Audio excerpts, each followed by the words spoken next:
आज मैं वीडियो शुरू होने से पहले एक छोटी-सी चीज़ शेयर करना चाहता हूँ जो मेरे को इस बुक से रिलेटेड हुई।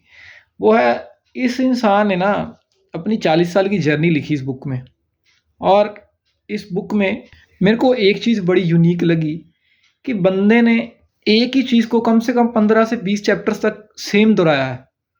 अब देखो पॉइंट क्या आता है यहाँ पे दोहराने का चीज़ें, जैसे कि मैंने पिछली बुक भी पढ़ी the power of your subconscious mind, उसमें ने उसके 20 चैप्टर एक ही चीज़ पर थे। वो पूरी बुक एक ही चीज़ पर थी। उसमें कुछ ऐसा ख़ास नहीं था या नया नहीं था, 2-4 चीज़ों को छोड़कर। ऐसा क्यों हो रहा था बार-बार? ऐसा वो बार-बार एग्ज़ाम्पल से तो समझा रहे थे क्योंकि वो चीज़ हमारे माइंड में बैठ जाए। अबे मैंने इसके 20 चैप्टर्स पढ़ लिए हैं और मेरे दिमाग में अब ना थोड़ी थिंकिंग चेंज होनी शुरू हो गई है। अब मेरा अगर मैं कोई चीज़ के बारे में सोचता हूँ तो मेरा पर्सपेक्टिव थोड़ा बदल जाता है चीज़ों को लेके। अगर मैं कोई डिसीज़न मेकिंग की बात करूँ या मैं किसी को सुनने की बात करूँ, क्योंकि इसने बोला है कि अगर मैं हर इंसान की बात सुनता ना तो आज शायद मैं सक्सेसफुल ना होता। आज मैं वही 40-50 हज़ार की नौकरी कर रहा होता। ठीक है। सो काफ़ी सारी चीज़ें रिलेट करती है बुक और आज मैं चैप्टर 10 टू 15 की बात करने वाला हूँ। तो देखो मैं आपको मोटा-मोटा बता देता हूँ, क्योंकि मैंने आज इस बुक के नोट्स नहीं बनाए। मेरे को बेटर कुछ ऐसी चीज़ मिली नहीं जिसकी मैं नोट्स बनाऊँ। सो फिर उसने क्या देखो एक बड़ी अच्छी चीज़ एग्ज़ाम्पल बताया था डॉक्टर मर्फ़ी ने, हमें अपनी चीज़ों की ज़िम्मेवारी खुद लेनी चाहिए। एग्ज़ाम्पल, वो एक कॉफ़ी शॉप पे बैठे होते हैं अपने फ्रेंड के साथ और उनकी जो फ्रेंड होती है वो एक स्टोरी सुनाती है, मतलब स्टोरी नहीं, एक रियलिस्टिक चीज़ बताती है कि एक बार मैं ऐसे ही किसी कैफ़े में बैठी हुई थी और कैफ़े में बैठते ही मेरा पर्स जो चोरी हो जाता है। अब पर्स चोरी होता कैसे है? उस टाइम पर जब पहली बार पर्स चोरी होता है, उस टाइम पर उसने सेम वैसे ही पर्स टेबल के ऊपर रखा हुआ था, जैसे उसने अब रखा हुआ होता था। सो एमजी पूछते हैं उससे, जो अपनी फ्रेंड से, कि तुमने उस टाइम पर पर्स कहाँ रखा हुआ था? उसने बोला ऐसे ही जैसे अब टेबल पर रखा हुआ है, जैसे खिड़की के पास बैठे हुए थे वो, और आराम से कोई भी चोर उठा के ले जा सकता था। अब देखो वो एक एक बार गलती होगी ना वो वाली, अब वो गलती उसने दोबारा रिपीट करी, ठीक है? अब एमजी ने उसको बोला, "अभी भी तो तुमने पर्स वहीं रखा है।" सो वो पर्स उठाती है और अपने लैप पे रखती है, ठीक है? सो अकाउंटेबिलिटी, हम अनकॉन्शियसली या सबकॉन्शियसली ना हमारे माइंड में वो चीज़ें बैठ चुकी हैं कि हम अवेयर नहीं रहते। हम देखते नहीं है चीज़ों को, एनालाइज़ नहीं करते, क्योंकि वो सबकॉन्शियसली हमारे माइंड में वो चीज़ बैठ चुकी है। ऑब्वियसली अगर तुम किसी कैफ़े पे जाओगे और तुम अपना फ़ोन टेबल पे रखोगे, जैसे तुम रखते हो। बट कई लोग अपनी चीज़ों को लेके इतने रिस्पॉन्सिबल होते हैं, इतने अकाउंटेबल होते हैं ना, वो अपनी छोटी-छोटी चीज़ का ऑब्ज़र्व कर रहे होते हैं, सँभालते हैं अपनी चीज़ों को। ऐसे ही हमारा बिज़नेस है, डॉक्टर मर्फ़ी कहते हैं। जब हम हर चीज़ की ज़िम्मेवारी खुद लेनी शुरू कर दें ना, हालाँकि ये एक टीम वर्क है, बट हमें बाय डिफ़ॉल्ट अपने आप में ये प्रोग्राम करना पड़ेगा। पहले तुम्हें 10 से 15 दिन प्रोग्राम या महीना लग सकता है, शायद तुम्हारे ऊपर डिपेंड करता है। तुम्हें अपनी प्रोग्रामिंग खुद लिखनी पड़ेगी पहले। अगर तुम्हारे पास ऐसी एबिलिटीज़ नहीं है, तो तुम्हें बनानी पड़ेंगी। बी अवेयर, अपनी आँखें खोल के रखो। और दूसरी मेरे को इसमें से जो एमजी ने बात कही, वो मेरे को बहुत अच्छी लगी कि इनके पास एक टाइम पर सिर्फ़ $50 बचे थे इनके अकाउंट में।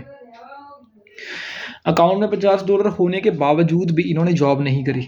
इन्होंने क्या करा, इन्होंने एक वेबसाइट बनाई, उस वेबसाइट को कम से कम $600 में बेचा। जो इन्होंने पहली वेबसाइट बनाई थी $600 की बेची।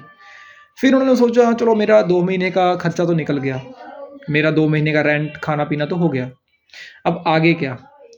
अब उनको जो कस्टमर मिला था, उसी कस्टमर के किसी आगे नेटवर्क में एक और कंपनी उनको मिलवाती है और उनके लिए भी वो सेम वेबसाइट वैसे ही डिज़ाइन करके देते हैं और इस बार उनको जो पैसे मिलते हैं वो होते हैं $2000। उन्होंने देखा वाओ यार! मैं तो मतलब मेरा मेरा तो अब 6 महीने का खर्चा निकल गया, 4 से 5 महीने का। तो क्यों ना मैं कुछ ऐसा ही अपना बना लूँ। तो जैसे कि ये पूरी स्टोरी बेस्ड है कि एक टाइम पर ये एक लिमोज़िन ड्राइवर थे, ये बुक्स रीड करते थे, उस टाइम पर जब ये जॉब करते थे। उसके बाद इनको थोड़ी बहुत कोडिंग भी आती थी, बट उन्होंने ये चीज़ सोची कि जो कोडिंग थी ना वो मेरा वेस्ट ऑफ टाइम था, जब ये कॉलेज डेज़ में थे अपने। और ये इन्होंने बाद में वो चीज़ प्रूव भी करी है। अगर मैं कॉलेज ना भी जाता, 5 साल अपने ना भी वेस्ट करता ना, तब भी मैं मिलियनेयर होता आज। वो कैसे? वो कह रहे हैं कि अगर मेरे को ये चीज़ें 5 साल पहले पता होती, तो मैं 30 साल की उम्र में अमीर नहीं होता, मैं 25 में ही अमीर हो जाता। क्योंकि मेरे को ये चीज़ें, मतलब एमजी डिमार्को को चीज़ें बहुत लेट पता चली, तो वो बहुत लेट बने। अब कई लोग कहेंगे कि उसका टाइम थोड़ा लेट आ गया, ऐसे वैसे, बट हर चीज़ के वो अपने आप को ही मतलब मानते थे कि ये मेरी ही गलती है, हर बार मेरी ही गलती है। जब उन्होंने रिस्पॉन्सिबिलिटी लेनी शुरू कर दी ना, तब उनका धीरे-धीरे काम चलना शुरू हो गया। फिर उन्होंने लिमोज़िन वाली प्रॉब्लम सॉल्व करी। लोगों को कार्स नहीं मिलती थी लिमोज़िन, बुक ऑनलाइन अच्छी कार्स नहीं मिलती थी बेसिकली बुक करने के लिए। उन्होंने एक वेबसाइट बनाई, वहाँ से वो प्रॉब्लम सॉल्व करी।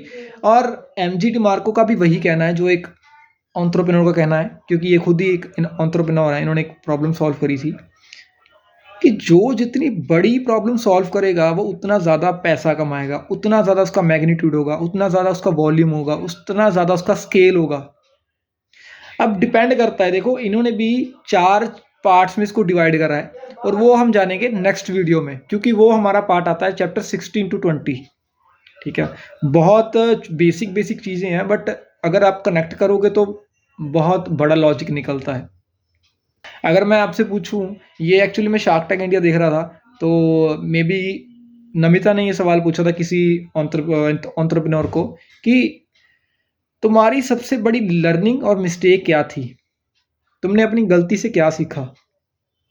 तो बड़ा स्मार्टली उस बंदे ने जवाब दिया कि मैं हर चीज़ को अकाउंटेबल करना शुरू कर दिया है, मतलब अवेयरनेस। यही सेम जवाब था जो एमजी डिमार्को ने दिया इस बुक के द्वारा। सो ये थोड़ी बहुत चीज़ें थी जो मेरे को लगा कि मैं आपके साथ शेयर करना चाहता हूँ, है ना। शायद ये आपके काम भी आ जाए, छोटे छोटे स्केल्स के ऊपर, छोटे छोटे इनोवेशंस के ऊपर। कुछ भी ऐसा बनाओ जो स्टार्ट करो अपने घर से। मैं तो कहूँगा घर में कोई ऐसी छोटी सी प्रॉब्लम सोल्व कर दो, उससे भी तुम्हारा, मतलब हम कहते हैं ना जुगाड़, इंडियन जुगाड़ी होते हैं, तो ये जुगाड़ से कुछ भी बना देते हैं। सो जुगाड़ ही लगाना है बस, बिजनेस अपने आप बनता है क्योंकि दिमाग चलता है फिर उस हिसाब से।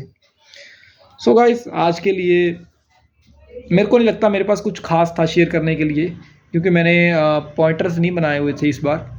मेरे को लगा कि जब जब मैं पॉइंटर्स बनाता हूँ ना, तो मेरे को वाइब नहीं आती। सो मैंने विदाउट पॉइंटर्स बोलना शुरू करना है अब। सो गाइस, मिलते हैं नेक्स्ट वीडियो में, जिसमें हम डिकोड करेंगे चैप्टर 16 टू 20। मोटा मोटा मैं आपको बताऊंगा कि उसमें क्या चीज़ें हैं।